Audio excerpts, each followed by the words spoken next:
ხახნო ეხლა გავიღვიძე და რა გავიგე. ნუ გაგებული მქონა, მაგრამ თუ იცოდით ტომი და ჯერი რომ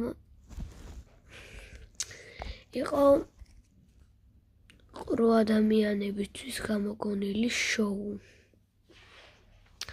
რა მესმის იცი რატო? ის ტომის რომელია? ტომი, კატარი მე მგონი ტომი. და მაგის რა ქვია? მაგის მე პატრონე ლაპარაკობდა და ვერ მივხვდი რა ხდება. დამწერთ კომენტარებში რატო ლაპარაკობდა. თუ ყრუ ადამიანებისთვის იყო გამოგონილი. თუ კომენტარები არ იყო გათიშული, აბა კარგად. და გამომიწერთ არხი.